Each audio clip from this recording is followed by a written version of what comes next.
A esta hora entramos en comunicación con el expresidente Ollanta Humala, actual candidato a la presidencia por el Partido Nacionalista. Bienvenido, presidente Humala, muchísimas gracias por estar con nosotros.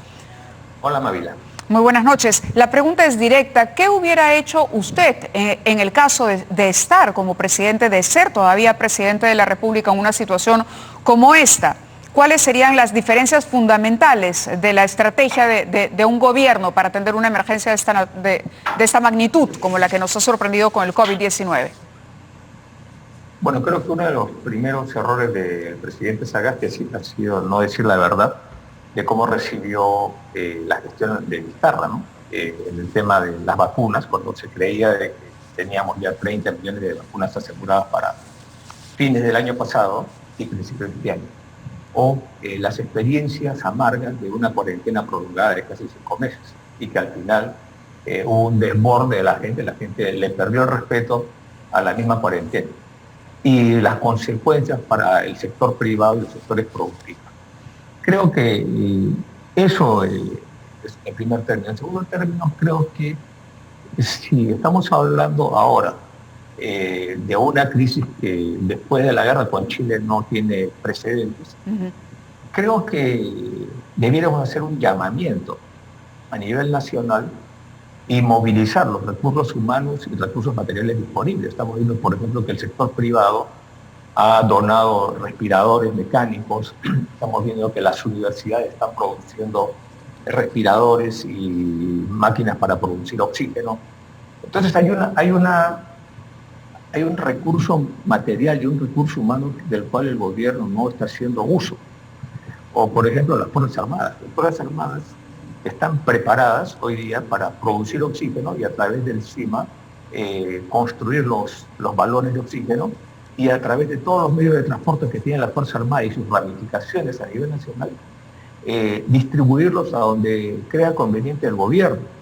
Entonces, los bomberos, ¿no? Que podrían estar trabajando con todos sus medios a disposición del MINSA. Es decir, hay una serie de herramientas que tiene este gobierno que probablemente por inexperiencia, por desconocimiento, porque también hay que tomar en cuenta cómo llega, de qué manera tan accidentada llega el presidente Sagasti a ocupar Palacio de Gobierno, no se ha dado cuenta que tiene todo esto, ¿no? Entonces yo creo que eso en primer lugar, ¿no? Hay gestos que también se tienen que hacer, ¿no? Porque si le estamos pidiendo una cuota de sacrificio tremenda al país, particularmente a los que menos tienen, y que ya vienen de no terminar de levantarse de la cuarentena anterior a que ella es una cuarentena de 14, 15 días, que en realidad nadie cree que sea 14, 15 días, ¿no? Esto no va a resolverse en 14, 15 días. ¿Usted cree que se extenderá? Bueno, mi percepción, así como están las cosas, que lo más probable es que se extienda la cuarentena, y no es que quiera ser pájaro de mal agüero, ¿no? Pero la idea de esta cuarentena corta es meterle, como dicen, un martillazo a la curva. Pero esto ya no es una curva, ¿no? Entonces, si no se logra meter este martillazo y frenar la curva de crecimiento, evidentemente no le va a quedar otra acción al gobierno que mantener la cuarentena. Que prolongarla. ¿Usted está a favor o en contra de la cuarentena? Hay sectores que dicen que la cuarentena ya se aplicó y que no funcionó. ¿Por qué volverla a establecer? Es que no tiene otra salida el gobierno. Ya cuando encuentra usted que colapsan las camas UCI, o sea, ya no hay camas, y colapsa el sistema del recurso humano, que son los médicos, que ya no hay médicos, entonces estamos hablando de un colapso del sistema de salud. Entonces, ¿qué es lo que queda ahí, no? No se debe llegar a ese nivel y en realidad ya estamos llegando a eso, ¿no? Como dicen, las tropas también están cansadas, necesitan tropas de refuerzo, ¿no? Necesitamos incrementar el personal médico. Entonces, era lo único que le quedaba al gobierno. Entonces, lo que corresponde también por parte del Ejecutivo, ya que le está pidiendo un esfuerzo tremendo al pueblo peruano, es que ellos también nos digan qué esfuerzo están haciendo ellos, qué sacrificio van a hacer ellos, ¿no? Entonces, yo puse uno que no va a resolver el problema, pero a veces con gestos se ayuda a levantar la moral y la esperanza de la gente, ¿no? ¿Cómo, por ejemplo? Que se cumpla, por ejemplo, la norma que ningún funcionario del Estado puede ganar más plata que el presidente de la República. Hoy en la función pública usted encuentra gente con sueldos de más de 40.000 soles. ¿no? Y no tendría razones porque en cuarentena todo se va a paralizar y vamos a entrar a una especie de suspensión, ¿no? Entonces, eso sería un gesto del Estado también, así como le exige al pueblo, ese es un gesto. Pero más allá de gestos, tendríamos que abordar los temas, por ejemplo, del agua, ¿no? Hoy día nos exigen cuarentena. ¿Qué va a pasar con los abastecimientos de agua donde no hay servicio de agua potable, por ejemplo, en los asentamientos humanos que están en los cerros, ¿no? ¿Qué va a pasar con las deudas, con el impuesto a la renta que se vence en abril, marzo-abril? ¿Qué va a pasar con los reclamos de... Se ha dicho que se suspende. El MEF ha suspendido el pago del impuesto a la renta. Carolina Trivelli, pues la exministra, nos decía que esta es una postergación. Una postergación no es una condonación. Por lo tanto, cuando termine esto, por muy suspendido, por muy postergado, la deuda sigue ahí y se acumula. Y habrá que honrarla en algún momento. Y el problema es si estaremos listos para alzar cabeza y poder cumplir con todas esas acreencias acumuladas. ¿Cómo zanjaría usted el problema, por ejemplo? Bueno, acá mira, de repente no nos hemos dado cuenta, pero la carga que va a tener el próximo presidente a partir del 28 de julio es enorme, porque va a ser en realidad un gobierno de reconstrucción nacional, ¿no? Entonces, aquí hay que hacer un análisis de la economía, de las fuerzas productivas en el país, ¿no? Como en la primera pandemia, o la primera cuarentena, perdón, el sector primario y sobre todo el primario exportador no va a tener mayor problema. O sea, estamos hablando de la minería, los sectores exportadores en general, agroexportación, salvo por el tema del régimen especial, y sectores de la agricultura de pan llevar van a tener para comer, ¿no? El problema son los sectores terciarios en todo caso, más que los secundarios. Estamos hablando por ejemplo, de los sectores restaurantes, discotecas, casinos, todo eso que en un momento en el mensaje se han ocupado, pero no han hablado nada de la agricultura, no han hablado nada de los sectores de las manufacturas, por ejemplo, ¿no? Entonces, el problema acá es cómo vamos a resolver ese tema y cuando vengan los despidos acuérdese usted, de la primera cuarentena ya se ha perdido 8 millones de empleos. Sí. Casi la mitad de la población económicamente activa ha perdido el empleo, sea formal o informal. No se ha recuperado ese empleo y ahora va a venir otra ola probablemente de despidos. Es lo obvio si se va a cerrar todo, ¿no? Entonces, yo creo que estas experiencias como reactiva ahora tiene que ir enfocado a las pequeñas y microempresas, porque en el primer reactiva la verdad que se han beneficiado grandes empresas. Entiendo que grandes empresas bancarias se han beneficiado de reactiva.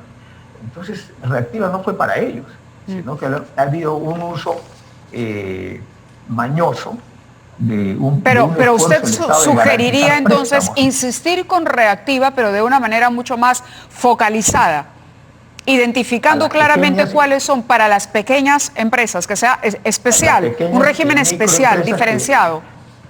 Para las pequeñas y microempresas que son las que generan gran cantidad de mano de obra, ¿no? Y además hay que tomar en cuenta que las primeras víctimas de esta segunda ola de despidos van a ser las mujeres y los jóvenes, que son justamente los que entran a trabajar como primer trabajo, ¿no? Entonces, ¿qué programa vamos a hacer para ellos? ¿No? Eso tiene que plantear el gobierno ya, no se trata solamente de plantear una cuarentena, y lo extraño es pues que el presidente dice la parte dura de la cuarentena y no tiene claro cuáles son las medidas que van a paliar por otro lado la cuarentena, porque si no hay medidas que permitan respirar a la población, entonces la gente no va a hacer caso a la cuarentena. Y va a gente, yo no sé qué tanto eco tenga este llamado que se ha hecho a que la gente se subleve contra la cuarentena y no la acepte, apelando a la situación de necesidad, apelando precisamente a la falta de trabajo, a la falta de dinero, a la precarización de los hogares. Pero sin duda no queda otra manera, aparentemente hoy, que aplicar esta cuarentena estricta dura por lo menos 15 días y lo que deberíamos es trabajar para que no se extienda. El gobierno no tiene el mismo capital con el que contaba, usted entenderá, se le reclama bonos. Por ejemplo, la señora Mendoza dice, perfecto, vamos a la cuarentena, pero necesitamos bonos. El Partido Morado también hace sugerencias. En realidad, hoy en campaña electoral, todo mundo apunta a que el gobierno central sea el que destine recursos, pero ¿de dónde sacar esos recursos? ¿Cómo hacer? Bueno, mira Mávila, te voy a decir, de repente no los has enterado. Nosotros, el Partido Nacionalista, ha propuesto el bono Perú, que es un bono de 800 soles, no por un mes, sino por un año, ¿no? Porque acá no se trata de salvar el problema de la cuarentena. Durante el primer año del próximo gobierno, diría usted. Pero claro, porque el bono Perú lo que tiene que hacer es reactivar la economía de la gente más pobre. Y podemos conseguir esa plata. Esa es la diferencia entre alguien que conoce, que ha sido presidente, que tiene experiencia, y alguien que nunca ha sido presidente, no conoce el Estado, nunca ha trabajado ni siquiera en el Ejecutivo, y se va a demorar un año en aprender y ver dónde está la plata. Pero sí hay plata.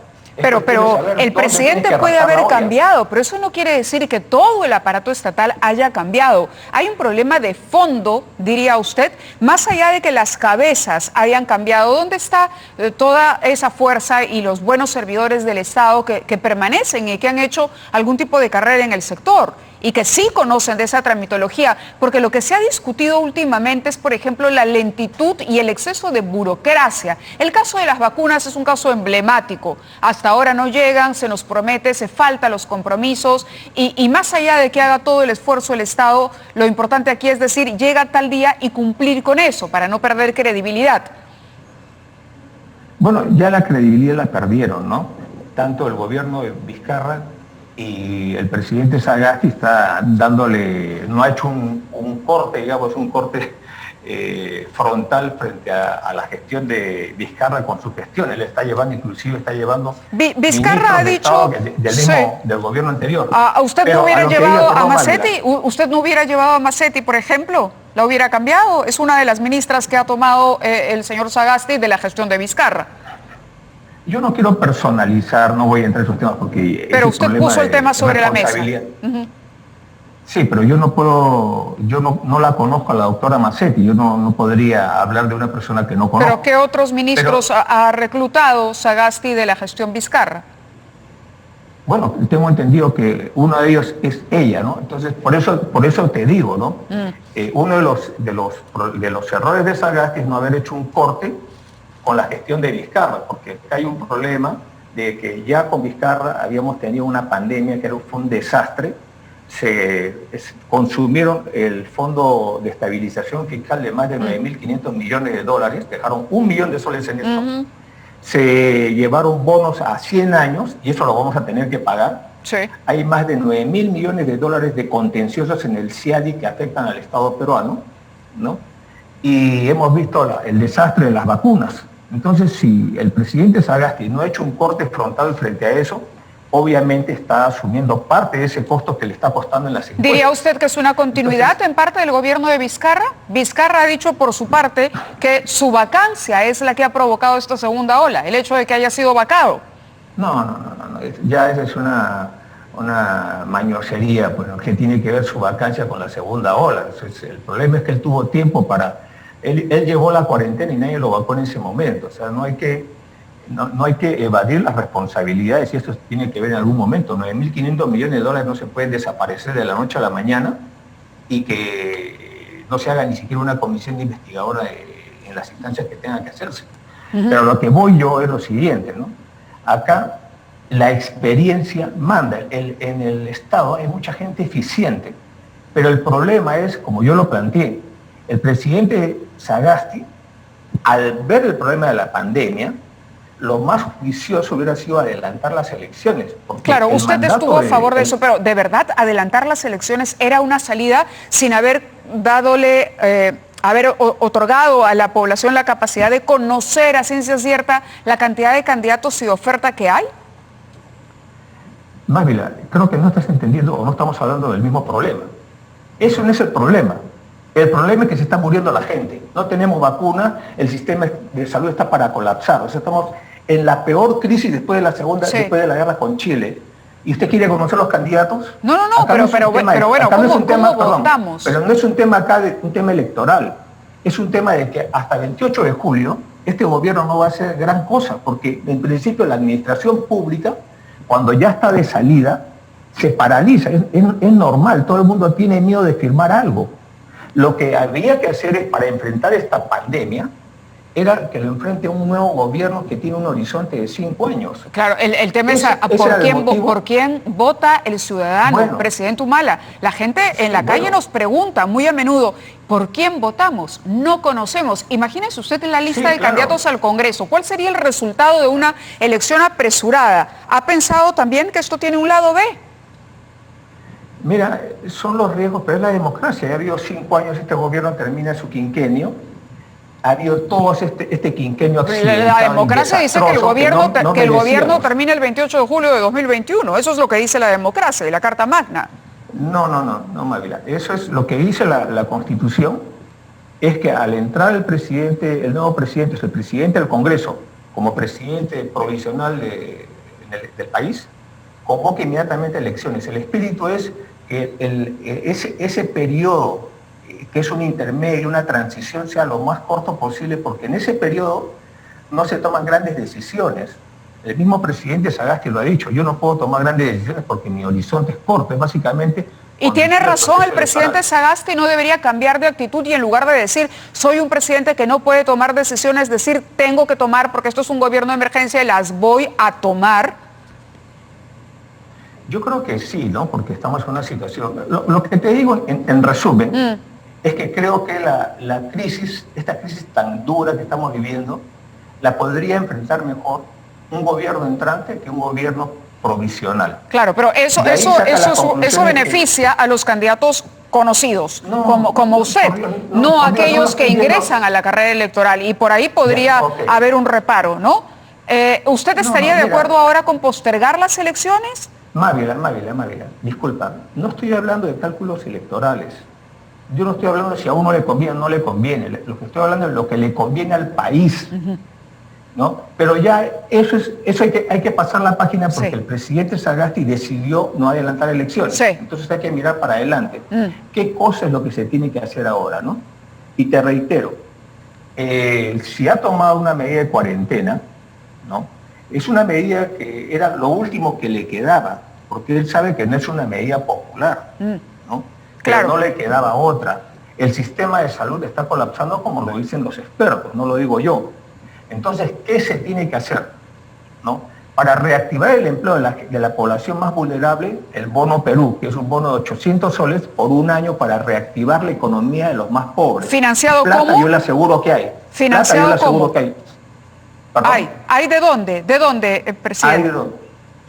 Mire, por ejemplo, ¿no? Saque usted el promedio de la ejecución presupuestal del año pasado de los ministerios. Han dejado de ejecutar más de 30.000 millones de soles. O sea, en el Banco de la Nación hay 30.000 millones de soles que no se han ejecutado y que se han acumulado para este presupuesto. O sea, que basta con una norma legal para reasignar ese presupuesto. O sea, ¿qué plata tiene? De acuerdo. Además de eso, la plata de mantenimiento que están en los ministerios como Transportes y Comunicaciones y que usted ve a nivel nacional que no se ha ejecutado el mantenimiento, ahí tiene cientos de millones de soles también. Y podría sacarle ministerio por ministerio dónde está la plata.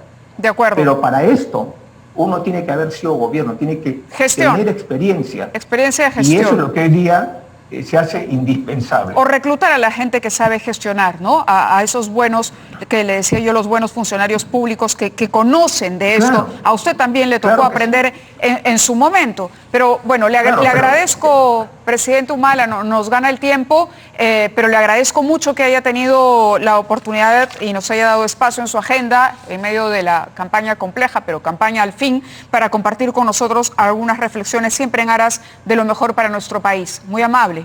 Muy buenas noches. Gracias, buenas noches. Gracias.